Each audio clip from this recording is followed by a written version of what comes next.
Hi, this is Lisa Keller in Ohio. Hey, Lisa, can you tell us a little bit more about yourself? You told us where you're from, but what you do and what you love about being on these calls? Hi.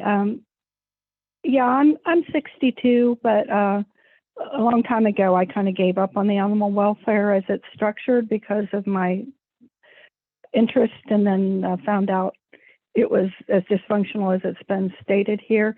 And I just been doing other things in the community.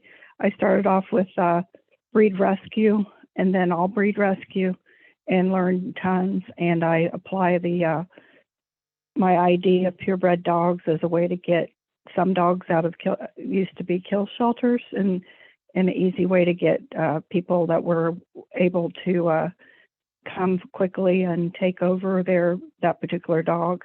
And after that, I've switched to cats after to learn more about the issues. And after several years of this, I've wanting to get back in a leadership role in my community, though I do find being a cat person comes with its own discrimination against me as a person, which I find somewhat amusing, but not up to and including my neighbors wanting to punch me in the face. And I live in a poor area.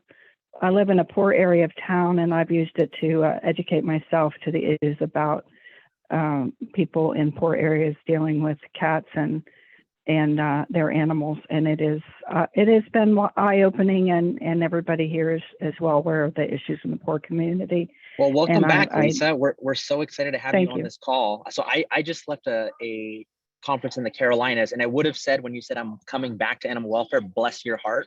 But I learned that you're actually not supposed to say that because that's not like a kind thing to say. So I'm honored that you're here with us. It is the top of the hour, so I'm going to toss it over to Kristen Hassett. Thank you. Hi, everyone. It's great to see you today. We're going to give folks just a couple more minutes to enter the room.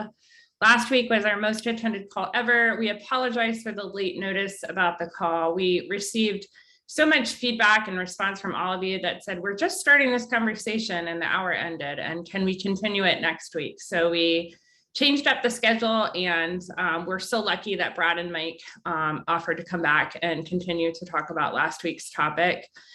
So we're going to spend most of the time talking about that today. And Bobby and I were both at the Carolinas Unite conference, and hopefully some folks who were also there are here today. And it was really exciting to see so many people in person for the first time, and to hear about the amazing work that's happening. And what I wanted to share with all of you is that everything we're talking about on these calls and all the conversations we're having, they are getting to people around the country, even people that maybe aren't attending these calls. And to hear about the innovation that's happening was really exciting. In rural North Carolina, there was a county who was an animal control chief. And he said when he went to his county, it was the highest euthanasia rate in the state, and at 90%. And he talked about all the things he's doing to innovate, which are all the things we talk about on this call. And now they have a 90% save rate. But to hear a rural North Carolina animal control chief talking about this was really exciting. So if anyone else was there and wants to share, please go ahead. Kristen, I'll just share really quickly. I think what I love the most about that, I love regional conferences, and I get to learn and meet so many new people, but it's really about like, what is everybody's own form of innovation and being creative about life-saving. And so there was a marketing course on where people are going to reach their communities. And there are folks having adoption events at monster truck shows out here, folks. It was the coolest thing I have ever heard of in my entire life. Okay, well, before we get started with our conversation today, I want to turn it over to Mary Smith from Maddie's Fund. Thanks, Kristen. Thanks, Bobby. Thanks, Allison. So just an announcement. If for some reason you weren't able to go to the co-sheltering conference given by My Dog is My Home, Maddie's is doing a webcast next Wednesday, March 9th at 12 noon Pacific time. It's all about keeping Families and Pets Together. It's with Lauren Rogers of San Diego Humane Society, Jesse Casebont of Father Joe's Villages, and Riley Yates of Grace Marketplace. And you all may remember that we heard Riley a couple weeks ago start talking about the amazing programs that they've started in Alachua County, Florida. So you should really check this out. And the conference itself was just mind-blowing. We talked about that a little bit before the call. And I'd really encourage anyone to hold out for a month. And I think they're going to put the recordings out there. And if you can check them out, you really, really should. It was an opportunity to really get a global perspective on the issues that we're dealing with. And I also want to thank Mike and Brad for coming back. We've gotten a lot of, comments back and responses from people that are, they go from being outraged that we're actually talking about this when animals are dying to really thinking about what the future might look like. And some of them are done with love, respect, love and tolerance as their code. Others were more vitriolic, and sadly, those are going in the trash can. Remember, Maddie's Fund is a private entity. We can do and say what the fuck we want. We can do and say what the fuck you want. And sometimes those things are the same and sometimes they're not. Sue me. At any rate, I always hope that when we have these conversations that it's really done from a place of support and love. It's taken me 68 years to realize that we can support each other, even when we're not necessarily working for the same outcome, but we're actually in the same field, litter box, kennel, however you want to do it. We're all sort of in this together, but we're not necessarily working towards the same goal, but we should be able to support each other. Again, it's so easy for us to think about what the differences are and then write each other off. It's a lot harder, but it's a lot better when we can look at the similarities and be supportive based on that. So you may be wondering why I'm invoking Minnie Mouse today. Well, it's Friday. I figured I needed the boost. But it also happens to be the day we're going to announce last month's winners of the grant giveaway that Maddie's Fund is doing. Now, y'all may realize or remember, or maybe you don't, but back in the day when we used to have conferences in person, Maddie's Fund used to do grant giveaways at the booth. We decided it would be a pretty excellent way to demystify grant making by having grant making happen in a slot machine, completely randomized. Maybe you win, maybe you don't, but if you don't play, you're never going to have a chance to win. So we picked the winners on Tuesday. We randomized the grant amounts as well as the winners. So we are giving away 2 prizes of $2,500. The first one goes to Emily Clem. And Emily, I think you might even be on this call from South Suburban Humane Society in Chicago Heights, Illinois.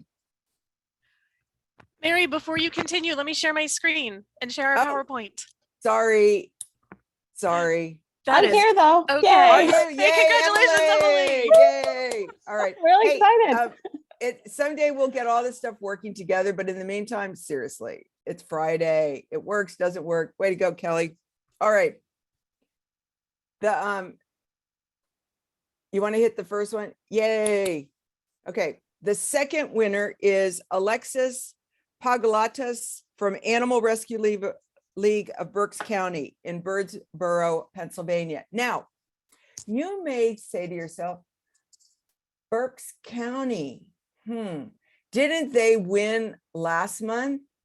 And the answer is yes, they did, because they know that you can play as many times as you want, just like you used to do when we were doing the slot machines. So seriously, y'all, encourage all your folks who are going to these meetings or watching them on demand to register for the grant giveaway.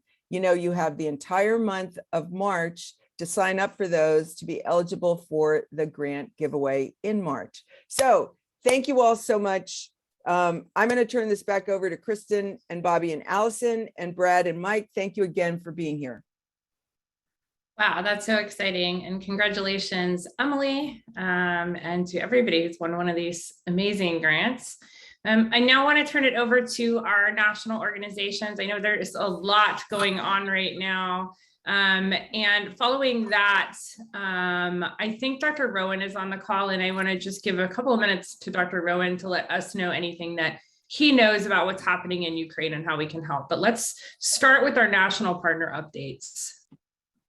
Hi there, I'm Krista with the Humane Society of the United States, and Mary's Minnie Mouse ears tie into what I want to say as well, because we're going to be in Orlando, April 19th to the 22nd for Animal Care Expo, and I have just a couple of announcements on that. Our advanced registration rate ends on Monday, so if you plan to attend and you haven't registered, I would suggest doing that by Monday. We also have a really great volunteer rate. If you volunteer 4 hours at Expo, you can get the conference for just $125 registration fee. And then we have 2 BIPOC scholarship announcements. One of them is thanks to Maddie Explain. It's a virtual scholarship. I'll put some links in the chat. And then we also have a new in-person BIPOC scholarship. We have a limited number of $1,500 scholarships to attend Expo. So I'll put that link in the chat. And if you have any eligible staff members or volunteers, please do fill out the form. We hope to see you in Orlando.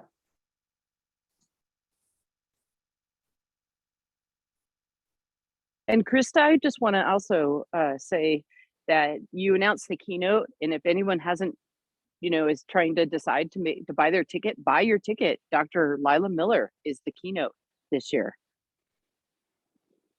Yeah, it's going to be fantastic. This is Jamie from the Human Animal Support Services Project. We launched a new resource this week with from our ecosystem mapping group, which was, I am proud to say, the very first working group that we had in the HAAS project. I'll go ahead and put the link in the chat, but I just want to thank everyone that helped put that together. So it's really a deep dive into looking at the services, the pet support services that you have in your community and outlining them. And we link to the HSUS toolkit as well to help with some mapping features in your community too. Hey everyone, Kelly Clarity, Maddie's Fund. I just want to remind you that the application cycle for the We Foster Challenge is open right now. And the last day to apply is Monday, this coming Monday, the 7th. Your application needs to be in by 5 p.m. Pacific time. And I will pop the website in the chat along with our grants team's contact information if you have any questions.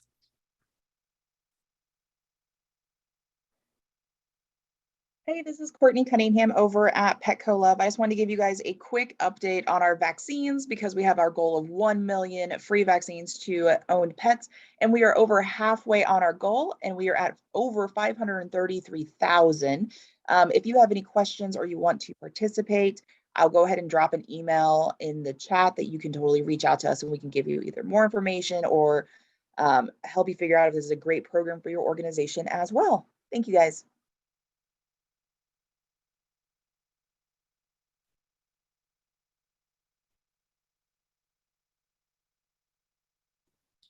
Okay, Dr. Rowan, are you with us? I thought I saw you in the chat.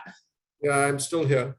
So do you mind telling us a little bit about what you know is happening with animals and people in Ukraine and what we can do to help? Well, I mean, I'm not. I don't have my finger on the pulse as I used to have when I was at Humane Society International, but I still get a few messages from folks. Basically, you've got mainly three organizations that I know of that are either active or going to be active in Ukraine. Humane Society International, Four Paws, and I4 are all sort of promoting the work that they're doing or going to do in Ukraine. You've got, I mean, there are lots of dogs and cats. People are fleeing with their dogs, their pets. Some are. I'm not sure what's happening to the others. You've got problems with the sanctuaries. There's one group got out of Kiev, a sanctuary in Kiev got out. There are 4,000 animals in the Kiev zoo that, as far as I can see, no sort of decisions or plans have been made to get those animals out. So it's, it's all a very fluid and difficult situation. I did provide a link to a web page that talks about the groups in Ukraine and how you can support them. Don't know anything about those groups. So I'm not sort of endorsing them or not. It was just some information. And then Eurogroup has material on its website that was posted by Kathy Duncan that you can use. So it's basically early stages of a war that's going to be particularly destructive, it looks like at this stage. And so it's not, it's not going to be good for people, it's not going to be good for animals, and it's not going to be good for the environment. It's just a basic huge disaster. So sorry to provide such upbeat news at the beginning of this talk, but it's worrying and problematic and not particularly good outcomes as far as I can tell. Thanks so much for being here, Dr. Rowan. And I'm actually really excited you're here for the next conversation that we're going to have. Before we launch into that, does anyone else who's on this call have something that you feel like needs to be shared with the whole group? Information about Ukraine, anything happening that you want to make sure folks know about? And we were talking about it at the beginning of the call, but the Big Dog Master Class is coming up at the end of March. I know we have more than 2,000 registrants now. It's free, it's virtual, it is accessible and available for all levels of staff and volunteers. It's a great thing for volunteers to attend. We chose people to speak who had done the work in really hard environments. That was sort of the criteria, is have you been successful, and have you been successful in really hard situations? So most of our speakers were selected for that reason, and hope you can attend. We'll share that link in the chat. Please get your staff registered. It's a great opportunity for them. And speaking of challenges, I wanted to share with all of you briefly that I adopted a dog from a local shelter about a month ago, and I lied on my adoption application in at least 3 different places. I did not disclose how many dogs I had at home. I had 5, and I said 3. I had at least 2 dogs that were somewhere, needed some vaccine update. I said all my pets were updated. And I almost didn't even stay to adopt because they said I would have to do a meet and greet with all of my pets and the pet.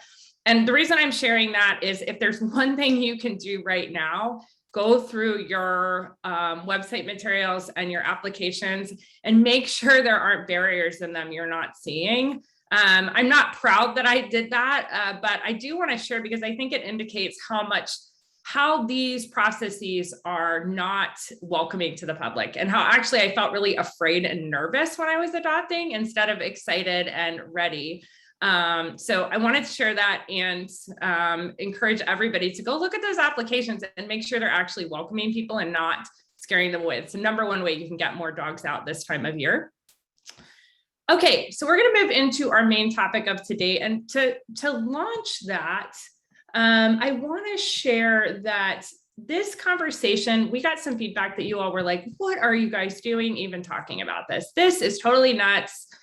And I shared at the beginning last time that I've been really vocally outspoken against any idea that we need more pets in America, in the world, period. And I'll share a couple of the things I've written about that. However, we really recognize that this conversation is happening, and just to pretend it's not, or to stick a flag in the ground and say this is where I stand on this issue, is missing some of the complexity. And this isn't a either or case. And I want to read a quote from Time magazine from 2 weeks ago. This is an article about transport, and I'll share this in the chat, but I'm going to read it for those of you who are listening. Animal shelters talk about someday putting themselves out of business. The endpoint would be when a combination of transport and population control balances supply and demand, and animals are no longer euthanized for space in America. The adjacent risk, however, is a shortage of dogs that spurs unsafe puppy breeding. The prospect has some discussing the possibility of shelters in high demand areas starting their own breeding programs. For those who vividly recall the era of high euthanasia rates, much less those who are still living it. It's a shocking idea, like a cocktail hour at rehab. But its proponents argue encouraging more healthy American mutts could be an alternative to allowing commercial puppy breeders to meet the public demand for animals.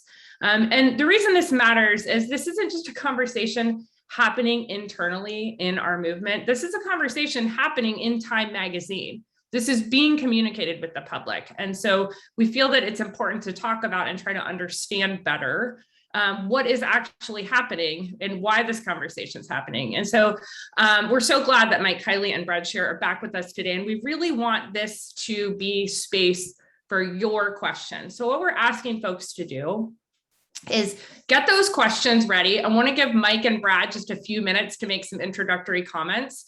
And then they're willing to just take questions that you have about this. And I have a couple myself. So I want to spend about 5 minutes though, kind of circling back and giving just a quick recap of last week and letting them reintroduce themselves for those of you who aren't here. So Mike and Brad, welcome. Well, thanks for having us. Thank you. Do you want me to start? Mike and I did not. No, you started last time. I'll start this time. So,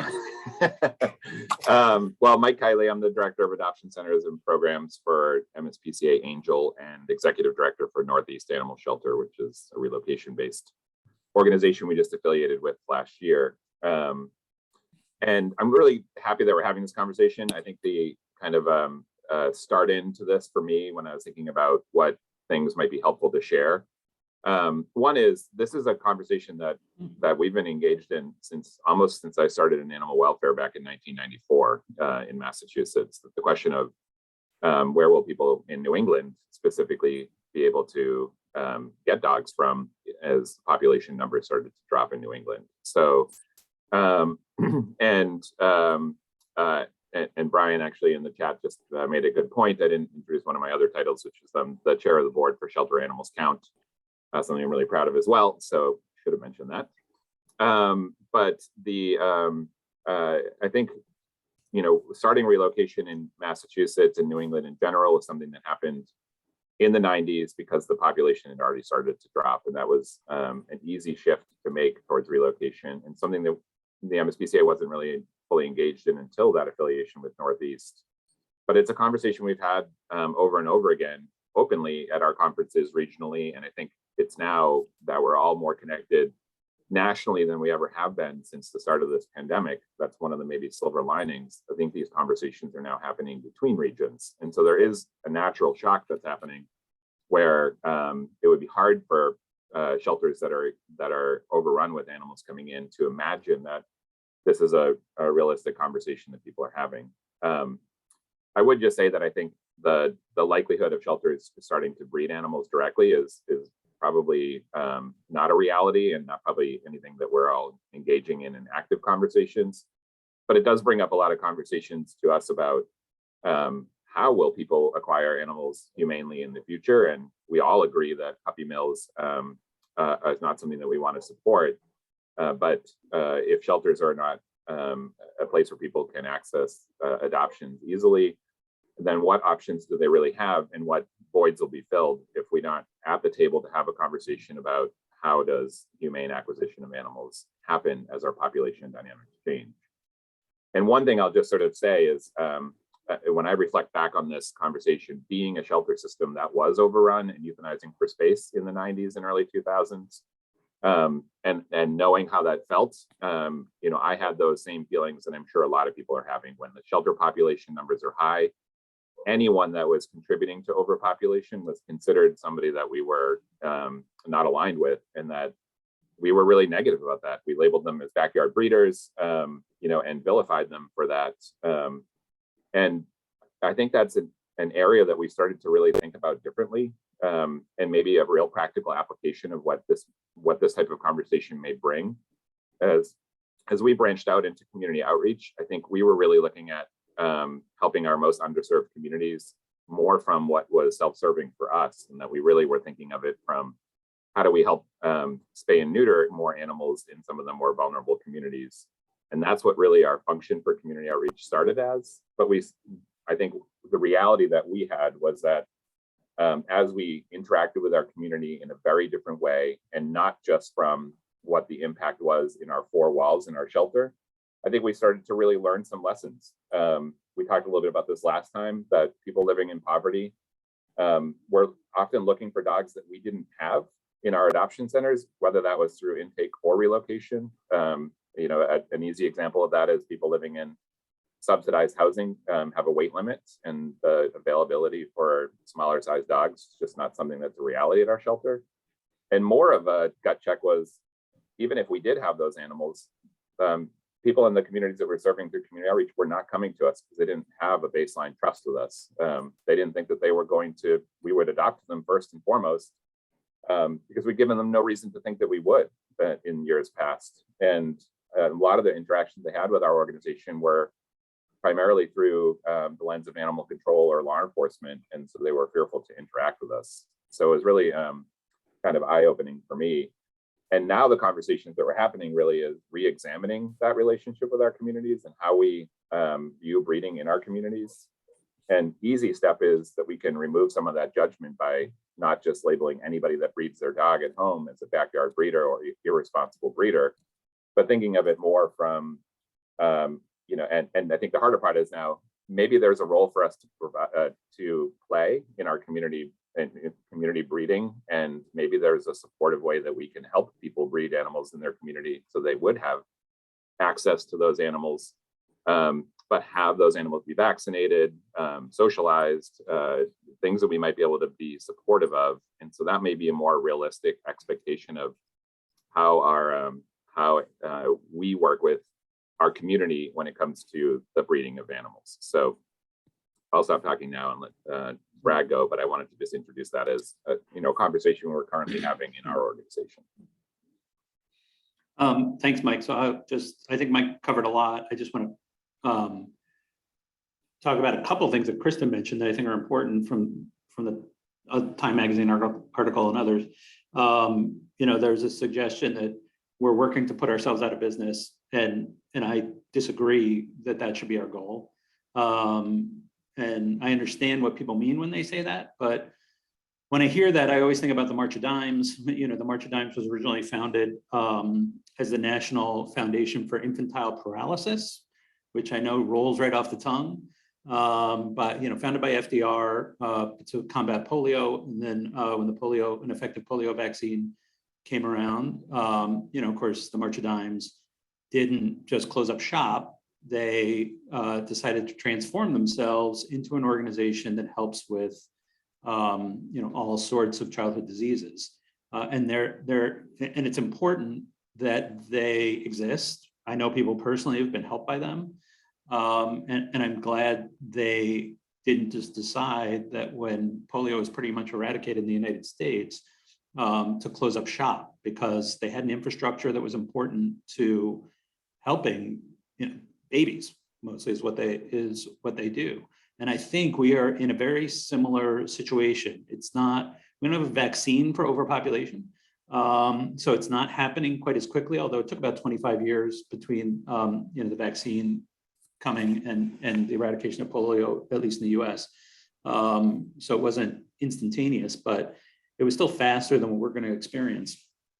And I think we all need to be thinking about, what does the future look like for us when we are not focused as much on overpopulation? I think when we say we want to put ourselves out of business, we kind of mean the sheltering business. And I'm not sure we'll ever quite get there.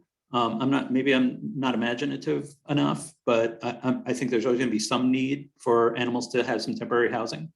But I think we will largely shift towards other kinds of services, which is what Mike and my organizations have been doing, is shifting towards helping people with their animals in the community in a different kind of way.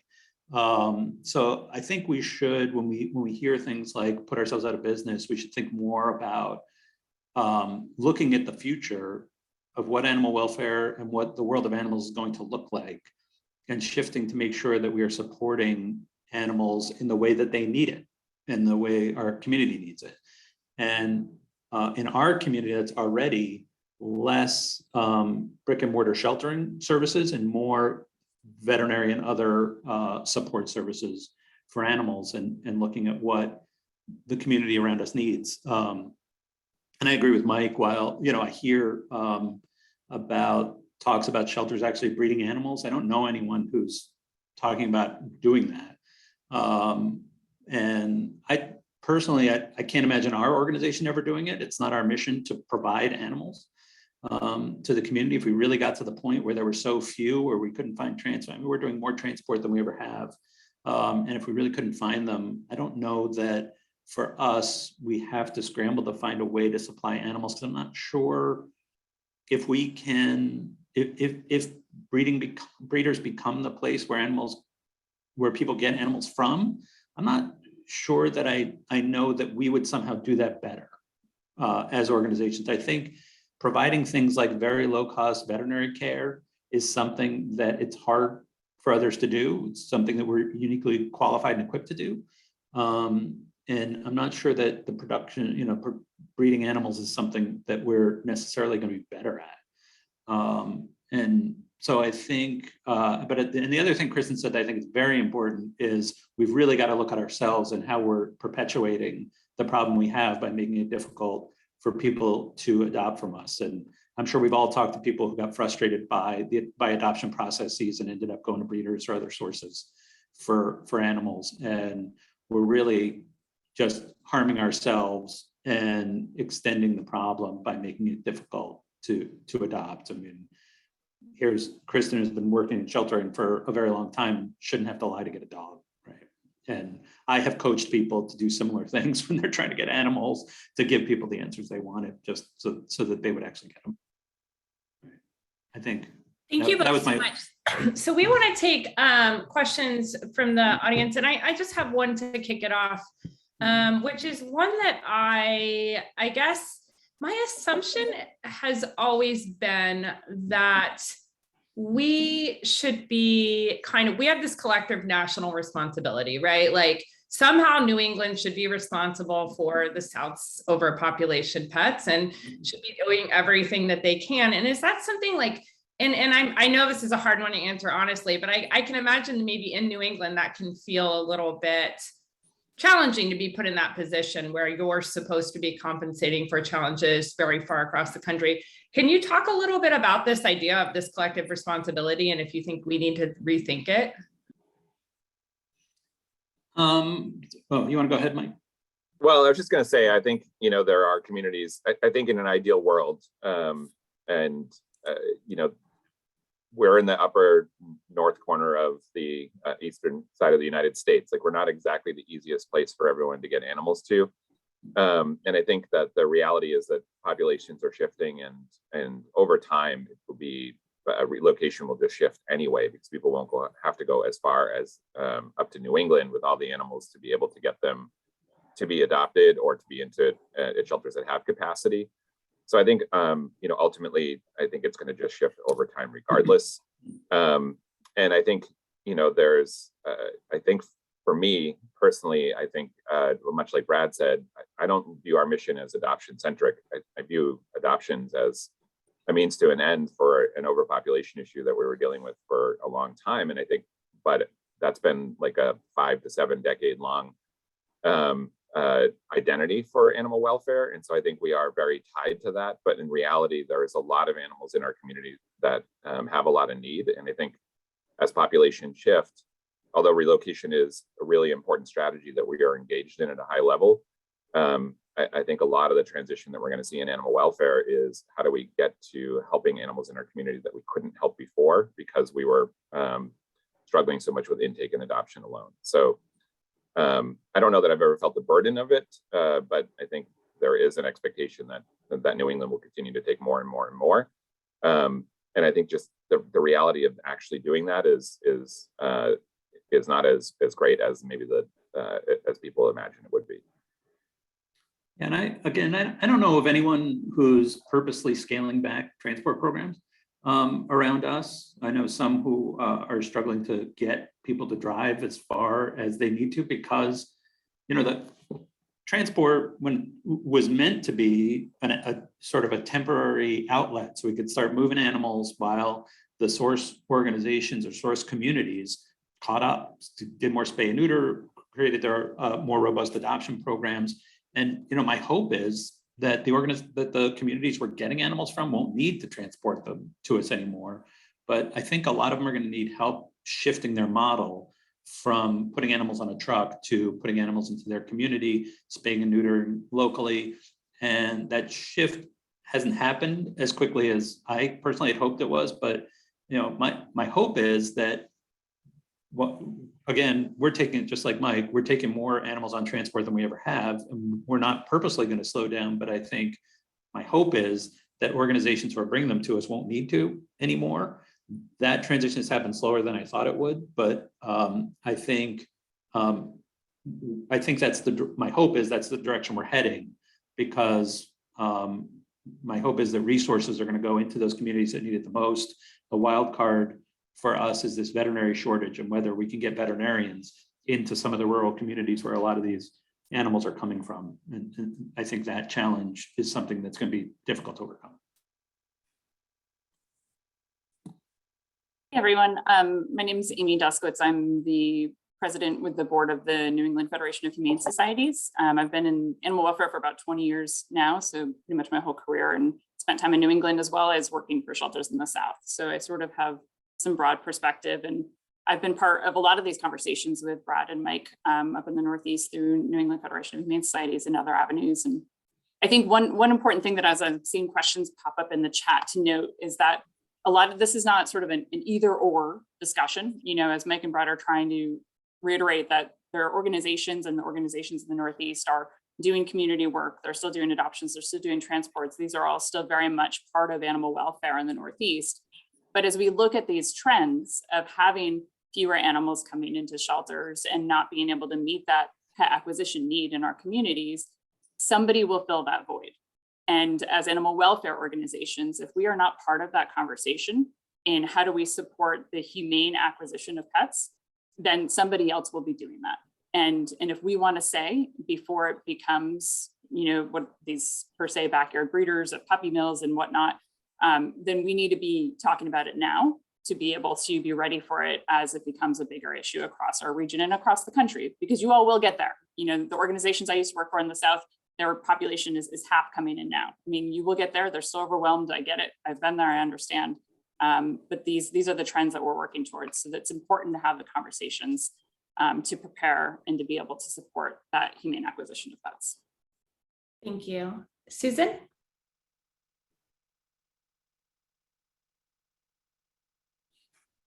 Can you unmute, Susan? Okay, hi there. I come from a little different perspective. I'm with a rescue, a small breed dog, hypoallergenic dog rescue. And we've been, there was the lull during the pandemic. The lull has ended. People are dumping dogs like crazy. I'm part of New Hope with the ACC in New York City. The number of emails I get now with dogs and youth lists is overwhelming again. We're like getting back to where we were. So I think maybe some places aren't seeing it yet, but we certainly are. And one of the big problems for us is the dogs that we're getting in. A lot of them are senior dogs who have major health problems. People have died from COVID, gone into nursing homes, been in those situations, given the dog to someone, they don't want it. So I think there has to be more education too for people as to what to do when they die or they go into something. What do you do? And I think that's something that the pet community needs to do, to get together to make people aware that you may think your cutesy dog is going to your daughter and they go and they dump them somewhere. So that's one of the issues we've dealt with.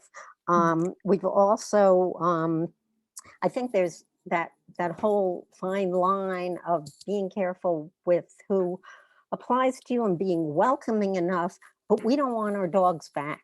We don't want them to go through another transition again. We've invested time, we've invested a lot of money, we put thousands of dollars in each dog, And we are very picky because we don't want them coming back. We've had those times, and it doesn't service the dog when it's then moved from us, then into another home, then moved back to us again. So Susan, we have just another minute if you have a question. Yeah. So one of the questions is, a lot of the dogs that we've gotten into come from these backyard breeders, and they come to us with pyometra. They come to us with mammary tumors. How would someone decide, you know, the quality issue and who's a quality breeder? I mean, we usually support show breeders because they're not doing it just to make money off the dogs, but a lot of these small breeders are just doing it to make money at the expense of the dog's health.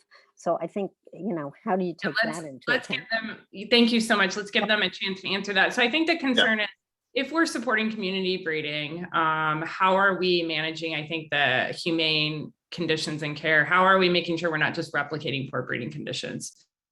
Yeah, and I don't know the answer to that, but I will say that the only transition people have been generally willing to make is to sort of top level, however we want to describe them, responsible breeders that are doing it, you know, at a high level. But the reality is that that's not a realistic change in pet acquisition for the average American either. They're, you know, that we just talked about restrictive adoption processes that Kristen brought up, probably even more restrictive if you're going to somebody that's that high level breeder that we're talking about.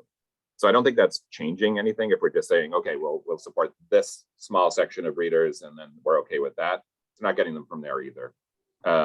So I think, you know, the reality is that there's a lot of middle ground, and we have primarily not been willing to communicate with anybody. We've just labeled them and put them in a box, and we've not had any conversations across industry. And I think that's probably one of the things that we need to do a little bit better, is to not just vilify people and say, if you breed, you're bad and you're over here in a corner, but maybe open up and think about what are those opportunities. And I totally agree with Amy. You know, if we're in that conversation, then we have the opportunity to influence the practices and how humane the process is, so it just doesn't perpetuate puppy mills as a solution for people. Yeah, so I think it was Maria said something important in the chat here, but I think she's with Pets for Life. I don't know Maria, but that, you know, in the Pets for Life communities, they collect a lot of data, and the people in the communities they're working in largely get their pets from the community. So we have what I think of as a Pets for Life style program.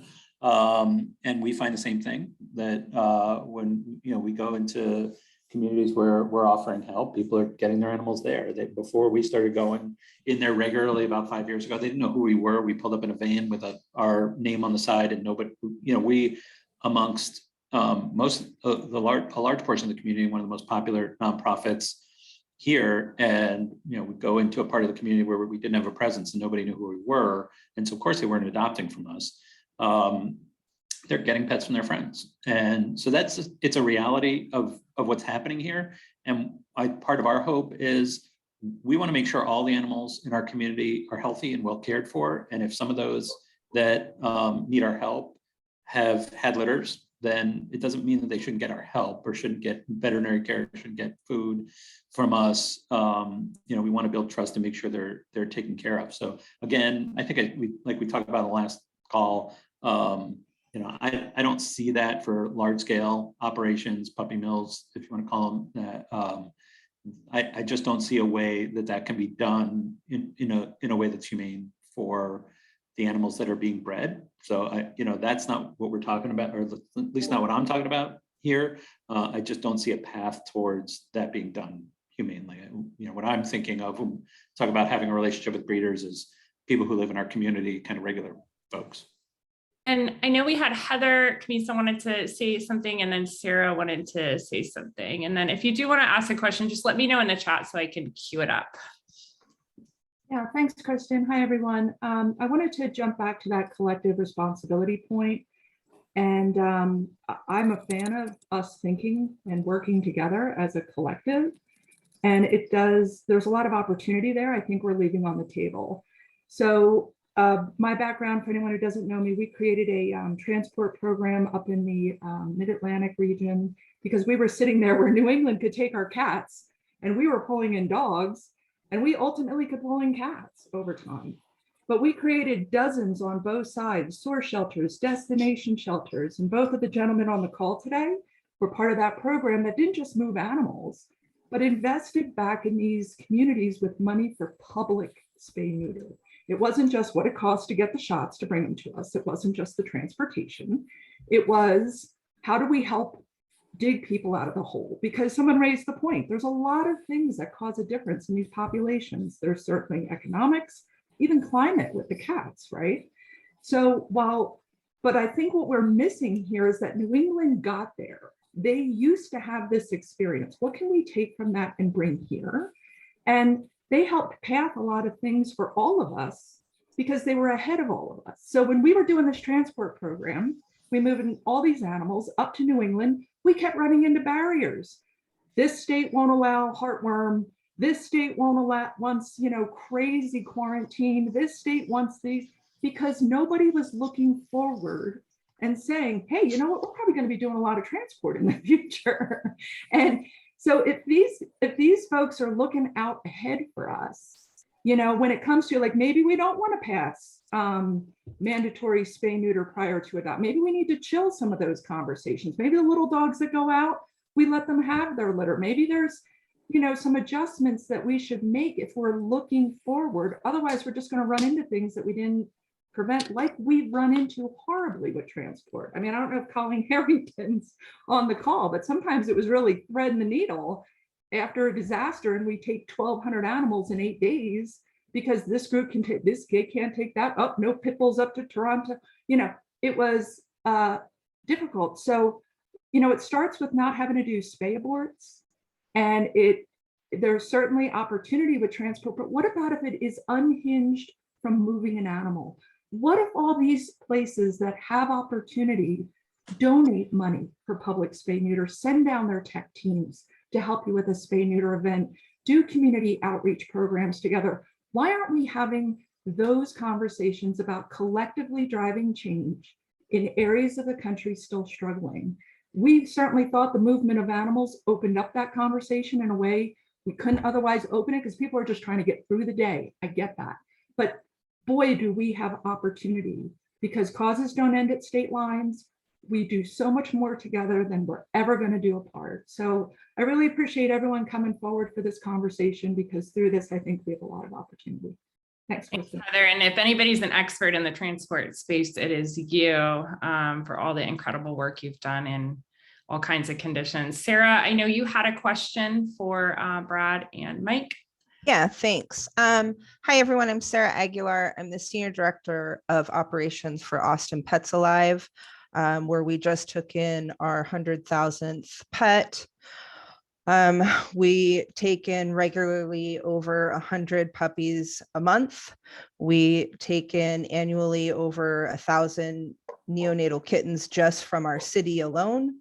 And we are dedicated to ending animals needing to be euthanized in shelters for manageable, treatable conditions. And we have been working on transport and all kinds of things to try and help throughout Texas. And many of the organizations we work with are severely under-resourced and have like one employee. And so what I wanted to ask is, it feels like maybe both sides of this discussion, or all the varying sides of this discussion, are coming in defending their work and their choices. And that for me, it feels like this particular group of people on the call, our mission is figuring out how to not euthanize pets, as opposed to figuring out how to how to manage responsible breeding or whatever. And so I'm wondering if there's a way for us to further this conversation that's focused on where these different goals intersect, as opposed to just defending our own opinions.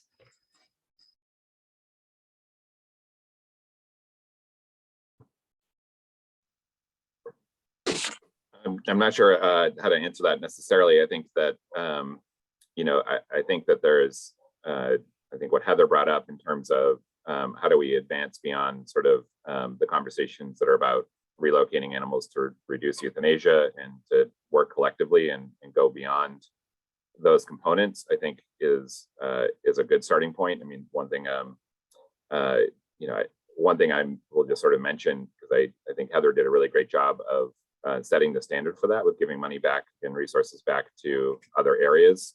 One thing I always am mindful about how we achieve some of the things we did in New England. Granted, we have a winter, which changes some population things that doesn't happen in other parts of the country. But at some point we shifted away from focusing on the intake and adoption part of it and focused on how we solve the problem in the community. And I think relocation may have started the connections between regions, and how do we further that? One of the things I'm really proud about that we're traveling next week down to South Carolina to work with our partners, Berkeley Animal Center, Charleston Animal Society, and we're working to establish a monthly feral cat clinic down there that'll be staffed primarily by MSPCA and Northeast Animal Shelter veterinarians, technicians to help to combat some of the populations that can't be relocated, but are resulting in euthanasia in shelters. And how do we help to sort of further that ability to save animals, but differently from relocation alone? So I might have sort of gone on a tangent from your question, but I think the more that we connect and the more that we sort of identify what the needs are and how do we collectively work on that is a good thing. Can we just stop? So when I started hearing everybody talk about this, and I honestly, I think it was 2013, I heard Dr. Weiss talking about this. This isn't necessarily a new conversation, but especially now in this moment, I hear this and my gut is like to want to cry. I'm here in Texas, so we're seeing like massive euthanasia of the cutest animals all the time. And so I really want to understand, is the issue, could we just solve this by stopping spaying and neutering Maltese and poodly doodlies and cute little dogs? Because it seems to me that that is the least invasive thing we could do, or the least producing thing. But you go to spay neuter clinics and you see all these animals being altered, and they're exactly the ones you all need. Mm-hmm. And I just think that feels a little less awful than the thought of intentionally producing a certain kind of animal.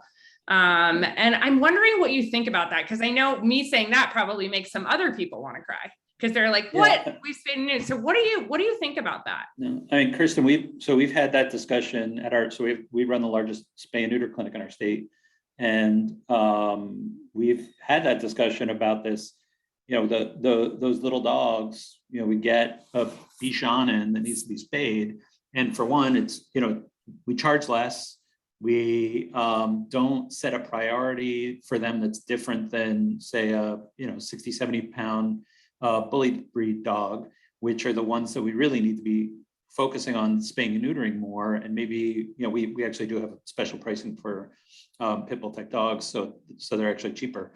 But yeah, I mean, it's a discussion we've been having, because if there's a litter of Bichon somewhere in my state, it's not going to impact the animal shelters. It just doesn't. They don't show up for us. They're going to spend their whole lives probably in a home. If we ever, by some odd circumstance, got them in our shelter, they're going to be here for the shortest time of any dog that shows up here, and they're not having much impact. But so there is an issue of sort of chasing the numbers of those spay and neuter programs, because you can do so many more small dog surgeries. But yeah, I mean, we're looking at sort of deprioritizing those small dogs. I think is worthwhile, and say, yeah, we're going to do fewer surgeries, but if we focus on the larger dogs, which are the actual source of the problem, then we might have a better impact overall. But I think that is very similar to the way we were thinking. I want to know what Liam has to say. Did Liam put his hand down?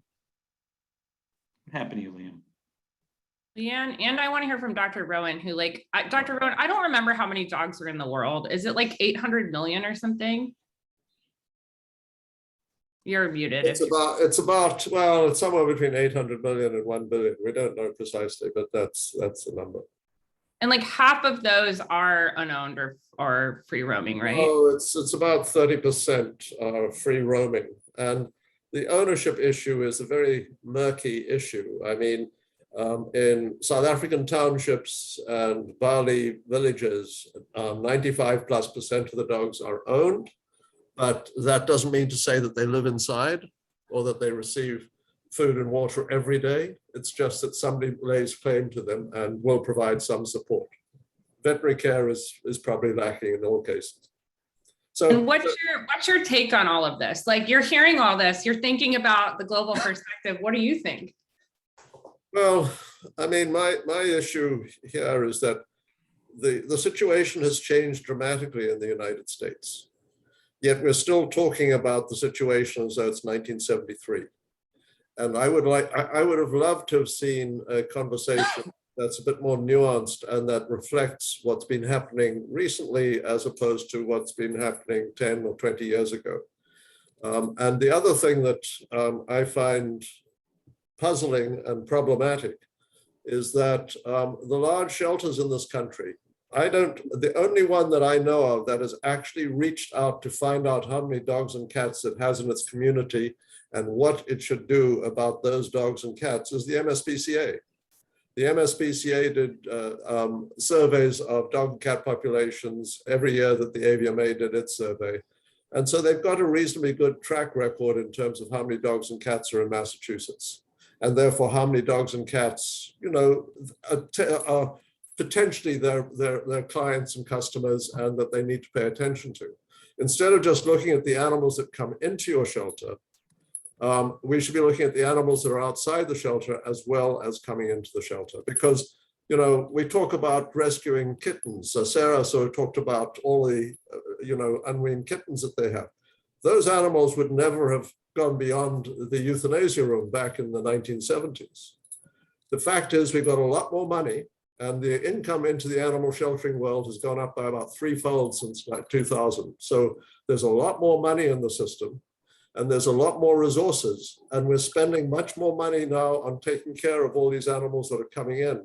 I know of a major shelter that's, sort of covering a tiny percentage of the animals in its community and spending huge amounts on veterinary care.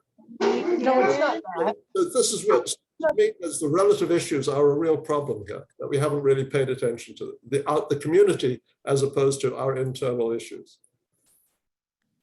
Well, maybe you can help us lead that conversation. I think it's probably a whole own call that we should have. And that's a really good point. I want to make sure, I know there's other questions. We have 5 minutes left. So if you have had a burning question, just jump right in. They are here to answer them. So it sounds like, Bobby, do you have a question Yes. I do. I have a quick question. Thank you. And this is for Amy, Mike, and Brad, and I appreciate the three of you being here. I think with being in a place of disruption in any sort of system, right? There's always controversy that surrounds it. I'm sure there was controversy when we all decided many years ago to start saving animals versus euthanizing them. And I'm sure there was a lot of controversy when we started talking about putting cats back in the community. But can the three of you share an example of a conversation that was happening in your region that had a lot of controversy that has now been not only normalized in the North, but is something that's a common practice or procedure in the South? Yeah, I think someone touched on it earlier. The one that jumps right to mind is not spaying pregnant shelter animals immediately, regardless of how far along they are. I mean, when I started putting pregnant female cats into foster care, I took a lot of heat locally as well as in my own organization because it was a feeling that we were perpetuating overpopulation, even though it was ultimately we're going to spay and neuter every kitten that we adopted out, and it wasn't going to actually change the population dynamics. And I think it was just that was the way that we operated. Everything that was pregnant got spayed, regardless if it was in labor. You would spay it at that point. So I think just recognizing that there's opportunities just to make subtle changes, and that would probably be the one that I would think of right off the top of my head. And I think it's important to remember that there was a time when transport was extremely controversial. Our communities that were receiving transports, those organizations were being told that they're displacing local animals, that they're not taking care of pets locally because they were on the leading edge of this reduction. I think it was when I started 27 years ago, the Denver Dumb Friends League was the first that I knew of that actually had a truck and was doing, had a formal transport program. And there might have been others around the same time, but they were being told, you can't bring in animals from other communities and take care of the local animals too. And I think there are places where that is a problem, but that is not what was happening. So a lot of things that we consider common now were controversial. Brad, go back to 1980. North Shore Animal League was. Oh yeah. Story. Yeah, sorry. Yeah, forgot North Shore. Thank you. Yes. South Carolina. Stacy has had her hand up. We're doing flash round questions, so we get to as many as possible. Stacy, go, jump on in. I want to really see a discussion and get your guys' thoughts on how do we keep creeping towards the real roots of these problems. We keep focusing on the expression of the disease instead of the cause of it. And I feel like we're always circling that. How do we address that? Because even this discussion about the breeding and the giving people animals, it doesn't address the issue of animal homelessness and lack of resources and all of the wonderful things that Haas is doing to address the root cause of these problems. And it seems like a distraction. So what are your thoughts? The three guests, what are your thoughts on really continue to creep farther up our pipeline of our problem? Yeah, I mean, I think that's a reality that we are in and experience is that our entire identity was intake and adoption and not necessarily other services that could have a greater impact. And I think, that transition from an adoption agency to an agency that's helping in the community is something that is really important to me and an area that I think we're going to continue to work on because there's so many more animals outside of the shelter walls that need assistance, and we can do that if we focus on what those needs are and explore that part.